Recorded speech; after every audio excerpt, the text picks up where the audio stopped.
Hello, everyone. My name is Arthur Hayes. I'm the CEO of BitMEX, the Bitcoin Mercantile Exchange. And this is the second lesson in our series of webinars that deals with futures arbitrage trading using Bitcoin US dollar futures. If you didn't get a chance to tune to lesson one, we covered the basics of what a quanto and inverse futures contract is, differences between spot, margin, and futures trading, and then some simple ways to price futures contracts. Now I'm going to start sharing my screen and I'll go to the slide deck.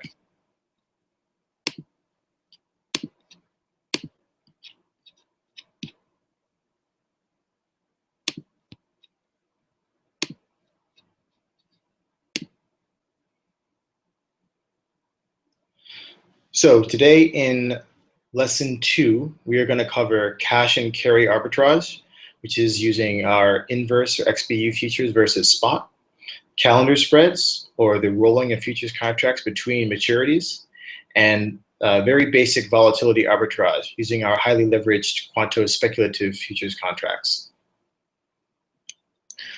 So cash and carry arbitrage is one of the bread and butter strategies of any arbitrage futures trader. And in a nutshell, what you are capturing is the difference between a futures contract and the underlying spot price. Why would futures contract trade at a different price than spot?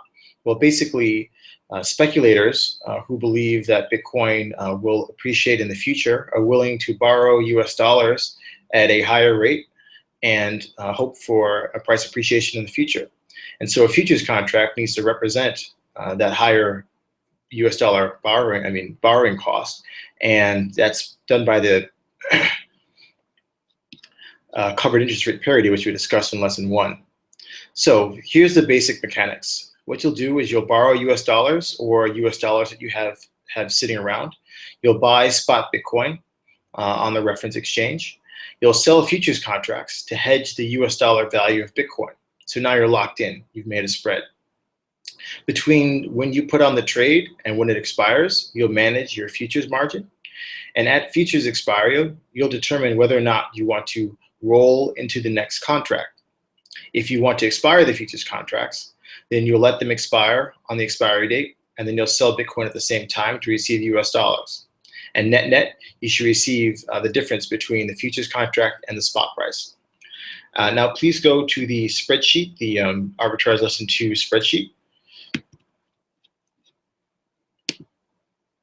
And the cash and carry tab. So right now I've mocked up 2 fake futures contracts, a 30-day and a 60-day futures contract. Each contract will be worth 100 US dollars of Bitcoin at any price. This is the inverse futures contract structure that we discussed in lesson 1. And each one has 30 and 60 days to expiry. And here is our time value. So we take the number of days divided by 365. Let's assume that the spot price is $100. And the first thing that we need to compute is our fair price of our futures contract. Now we'll go over here to this tab. And let's assume that our per annum borrowing rate for US dollars is 20%. And Bitcoin has no value in terms of lending or borrowing. Now, using the covered interest rate parity formula, which we discussed in lesson 1, you just do F2, you'll see the formula here. We'll compute the fair price of each futures contract. Now, what you see is there's a difference between the fair price between the 30-day and the 60-day contract. And that's mainly due to the time value of money. You owe more money in 60 days at 20% per annum than you do at 30 days. As a result, the futures price will also trade at a different price in the future. So we have here $105 and $115 as an example. The first calculation that you want to make is what is, if any, the outright premium. So we'll see here for 30 days, we'll earn an outright 3.3%, and for 60 days, 11.34%. Now, if this value is positive, meaning that the futures contract is trading at a premium to the spot price or your fair price based on where you borrow and lend US dollars, you know you have an opportunity to do cash and carry arbitrage. So as we discussed, you'll take your 10,000 US dollars, for an example. You will trade the XBU 30-day contract. Assume at a price of $100, you can buy 100 Bitcoin with this 10,000 US dollars. And because each contract is worth 100 US dollars, you will sell 100 futures contracts. Now here we're going to compute the different costs and income that you're going to receive from this arbitrage strategy. First, you have your interest income. And this is basically just looking at the difference between the fair price and spot price. That difference is a cost to you because you're borrowing US dollars. So this is how much you're going to spend in terms of interest for 30 days. The premium income is the difference between the futures contract and the underlying spot price, and this is $500. The difference of which is your profit. Now, this profit will not be immediately realized. You'll have to wait until the futures contract expires to actually realize this $335. So it's you put on the trade, then you wait 30 days, and now you'll have $335.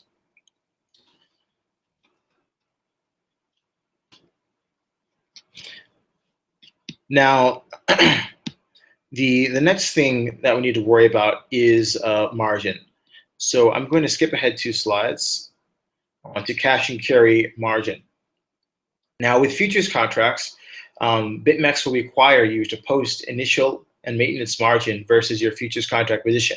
And this is how you obtain your leverage. Now, initial margin is the minimum equity needed to open a position. So you must have this amount of Bitcoin available in your account before you're allowed to place an order. Once an order is executed, then you must maintain the maintenance margin, which is the minimum equity needed to keep the position open. If for whatever reason the position goes against you and your equity drops below the maintenance margin level, then we will have to start liquidating your open position. Liquidation is not preferable.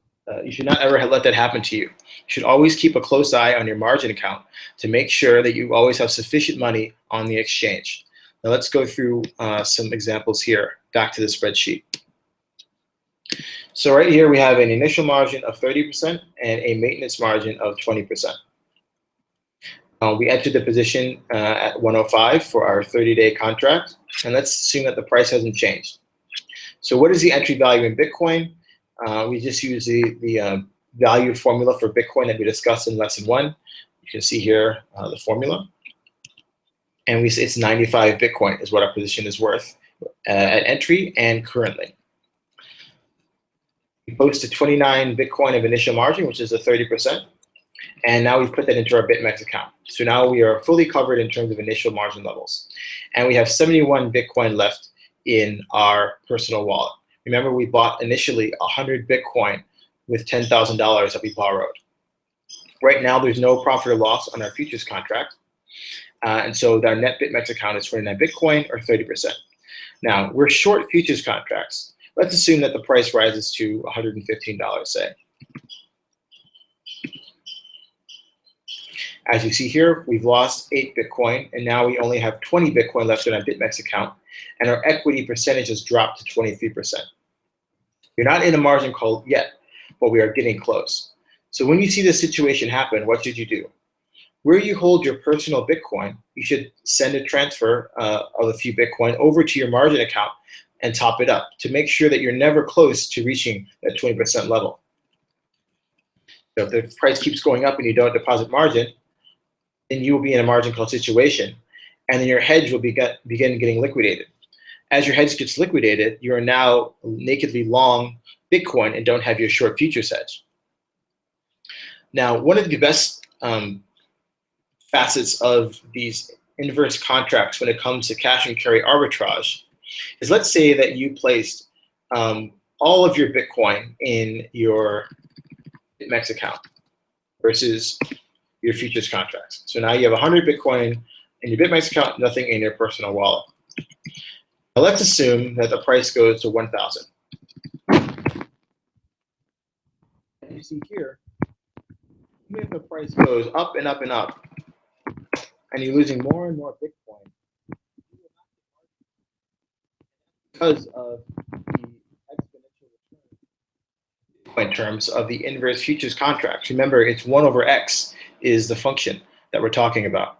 So even if the price goes massively against you, if you fully fund your futures account, you have no risk of ever getting margin called. So if you're comfortable with placing the entire amount of Bitcoin that you have bought for your cash and carry arbitrage on BitMEX, you can go away for 30 days and forget about the trade. And then when it's time to expire, sell your Bitcoin and then remit the US dollars back to yourself.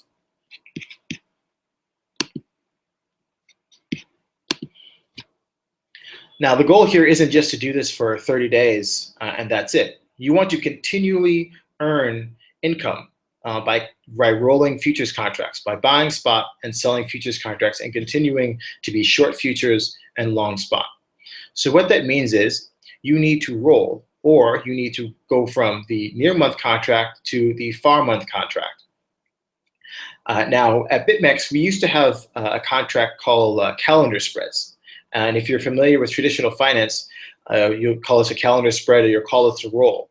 And every time it's coming up to expiry, you will trade this specific contract, which will allow you to switch between different maturities. Now, we're intending to bring back the calendar spread shortly to our platform. So I wanted to go through the mechanics of what is the roll and how to think about it. So let's go to the calendar spread section first to describe the mechanics of what a calendar spread is. So assume that you have two contracts open. You have a daily contract and a 2-day contract, let's say, and you hold 5,000 contracts of the daily contract and nothing of the 2-day contract. Now we name the calendar spread by taking the near month and then looking at the last 3 characters of the far month. Given that they have the same underlying, you're just looking at the difference between maturities. So we have the near leg as the 1-day contract, the far leg as the 2-day contract.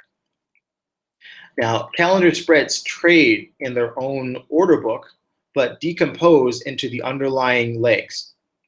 So let's assume that you go onto the XP24H_48H calendar spread order book, and you want to buy 5,000 contracts of this calendar spread. Now, on our platform, we always refer to the far leg. So when I buy 5,000 contracts, I'm buying 5,000 contracts of XPT48H versus selling 5,000 contracts of XPT24H. And as you can see here, this is how this decomposes. Now let's say we go the opposite direction and we want to short roll. Now we are selling 5,000 contracts of the far leg and buying 5,000 contracts of the near leg. Now, our initial position is 5,000 contracts of the near leg or the daily contract. We want to be long 5,000 contracts of a 2-day contract because when the 1-day contract expires, we want to still have a position in futures contracts. So we want to long roll, i.e. we want to go long the far leg. So we want to buy 5,000 contracts. And as you see here, this portfolio changes.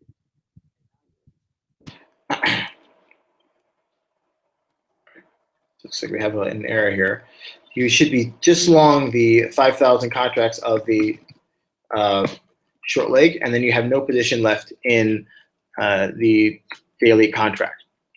Now, this is how a calendar roll or calendar spread works on the order book level. Now let's look at how you analyze whether or not you want to roll your contracts at expiry. Let's go back to our cash and carry example. We still have our 60-day contract. It's coming up to expiry. So let's say that we have 10 days left on this one.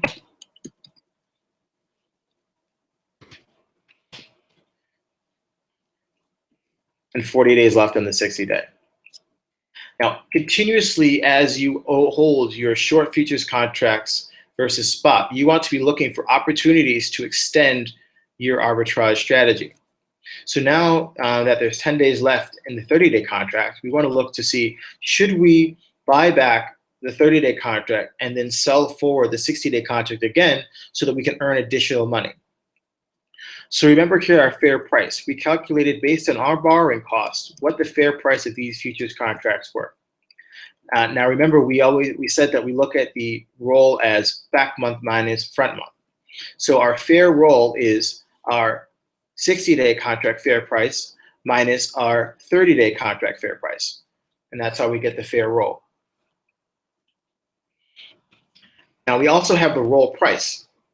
So the actual market traded price is different from where the fair is trading. And that's giving us the opportunity to extend our cash and carry arbitrage strategy. So now we can compute the actual premium outright. So we have an 8.36% return from starting in 10 days, going out another 30, and then we have this per annum return. So it makes sense for us to buy back the XBU 30-day and then resell the XBD 60-day. Now there are two ways of doing this. Either you can go physically into each order book, the 30-day and the 60-day, and buy sell, or you can trade a calendar spread. Because you are short the 30-day contract, you will be short rolling, i.e. buying back the 30-day contract and selling the 60-day contract. So you would need to trade on the bid of the calendar spread contracts.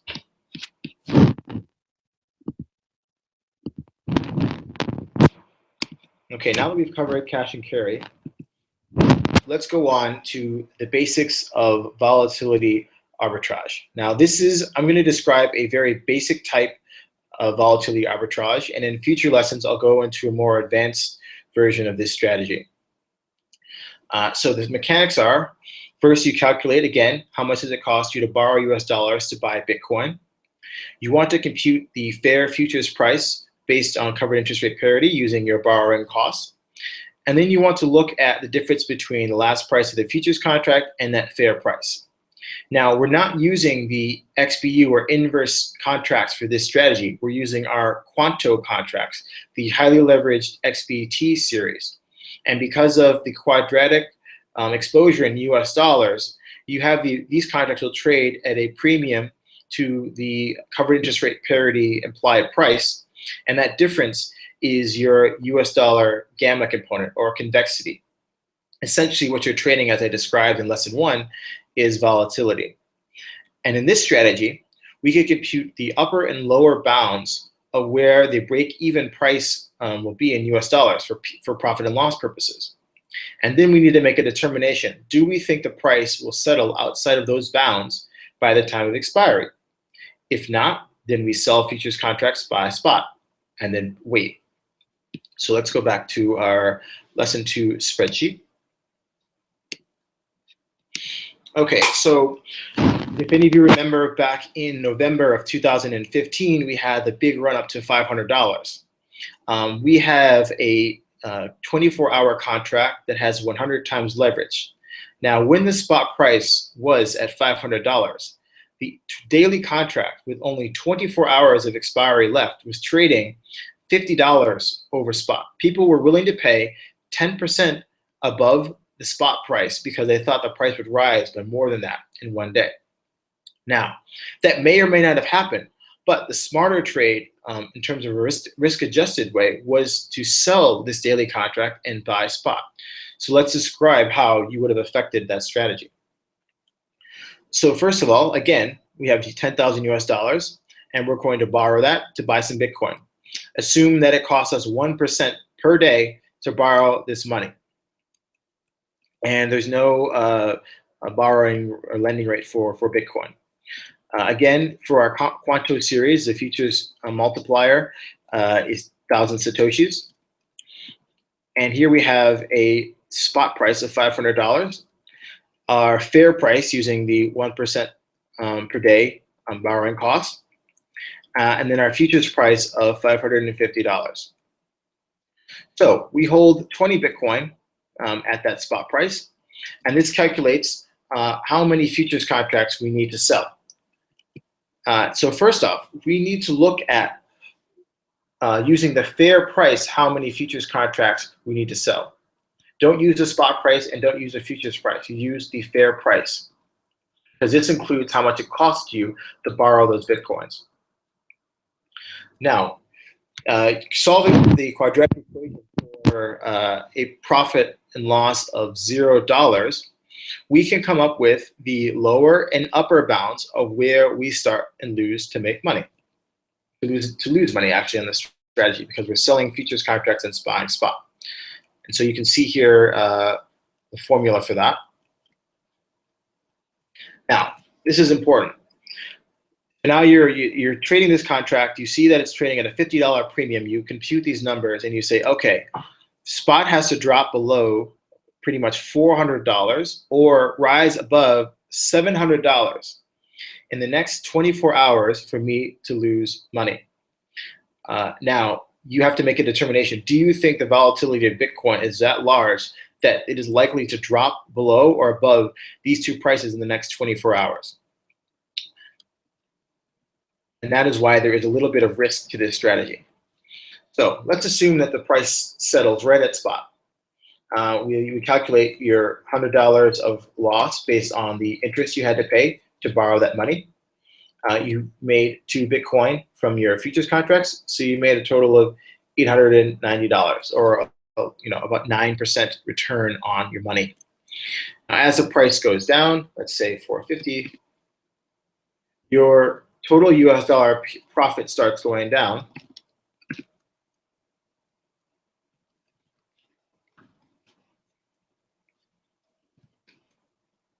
In that fashion. And similar on the way up. You start to make less and less money.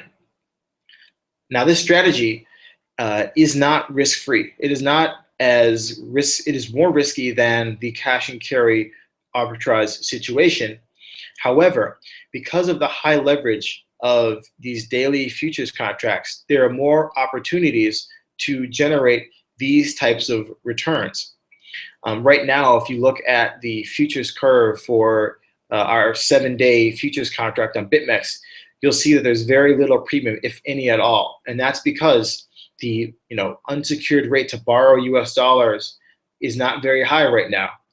When that rate does rise, you will see the premium of the inverse contracts rise as well, and then cash and carry arbitrage becomes possible. But due to the wild swings of Bitcoin, you get many more opportunities to do volatility arbitrage, especially on the daily contract, as you get intense moments of fear and greed in the market.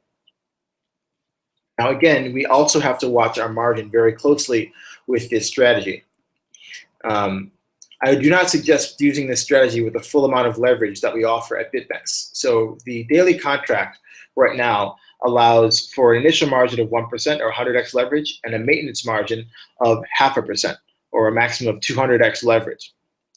Now, assume that we enter the futures contract at this price. It doesn't take very much for you to start losing money on your short futures contract hedge. So as a recommendation, I suggest that you place well above the 1% initial margin on BitMEX. As you can see here, let's just move the price up $5.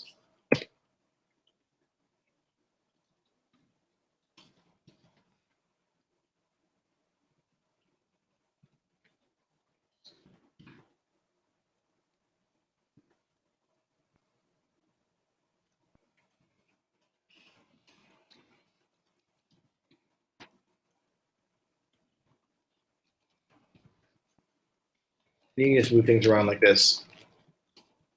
But again, always keep a close eye on your margin on the exchange, because what you don't want to happen is you ever come out of hedge during this strategy or any of these cash and carry or basic volatility arbitrage strategies. That is when big losses can occur, because these strategies are meant to generate consistent returns over a long period of time. And if you don't pay attention to your margin, you can have situations where you have a large drawdown and it might invalidate a few days or weeks of hard work that you've been doing putting on these strategies. So if you don't have access to the spreadsheets, the links are in the BitMEX arbitrage lesson 2 slide deck. Now, again, we referred to this XBT pricing spreadsheet in the last lesson. This one has more detail on all the other contracts that we offer at BitMEX, and you can get some more live-looking data out of this.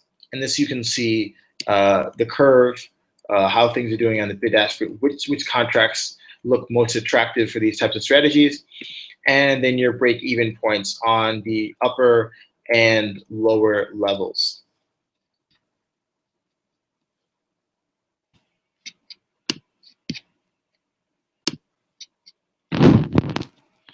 Okay, so that concludes lesson 2 for the cash and carry and volatility arbitrage strategies.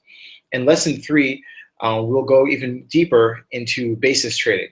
So that's trading the difference between prices of futures contracts using the same underlying. We'll be focusing exclusively on our XBT or Quanto series because we have a full curve of futures contracts to trade. We'll be looking at curve steepeners, curve flatteners, and how a futures contract rolls down, and different ways that you can earn the differential. These strategies will be a little bit more risky than the 2 strategies that I have previously described, and a little bit more advanced in terms of the number of things that you'll need to look out for when trading. Let me see if there are any questions.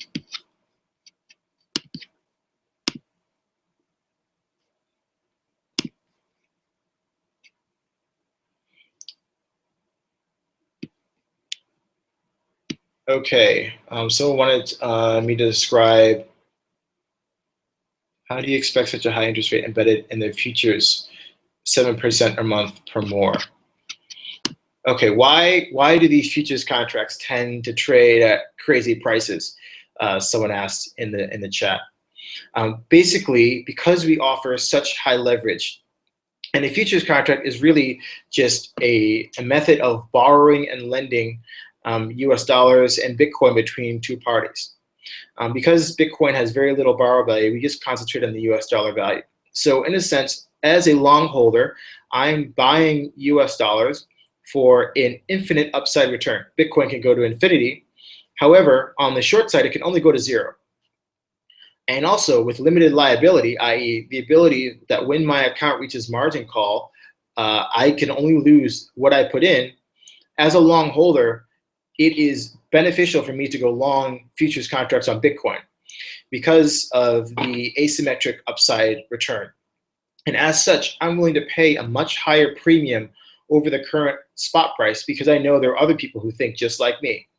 On the short side, that essentially is lending money to the longs to affect their long Bitcoin strategy.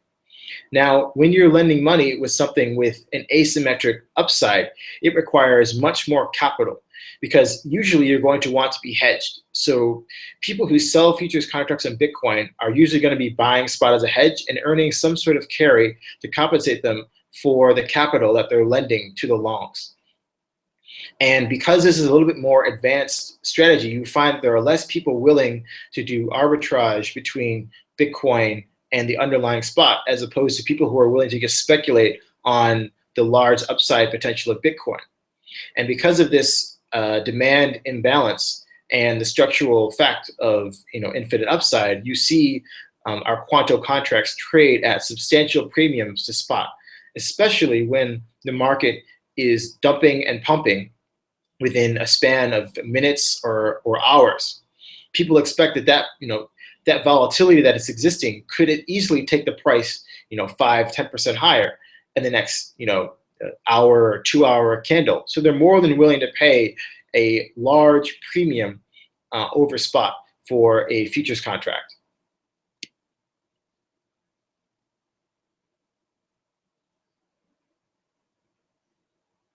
So, someone asked insight on to trade the current dump. So one good factor about this basic volatility arbitrage is that you are long volatility. And so when the price, let's say we have a steady rise, we're going up maybe $1 every hour or so, and then we have a massive correction down. That usually the futures contracts will be sticky if the initial move was up. People expect a rebound. It's the buy the dip mentality. And on this buy the dip mentality, you have the futures contract trading much higher than the initial dump in the spot price. And that's an excellent opportunity to sell futures contracts and buy spot because you will get a widening of the premium because of the increased volatility and the way in which the price was trending.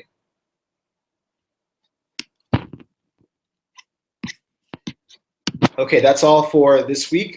We will communicate to you guys shortly the details of lesson 3. Thanks everyone for tuning in, and please come to BitMEX and trade our most popular contract, which is our daily contract with 100x leverage. Thank you. Have a good day, good night, good evening.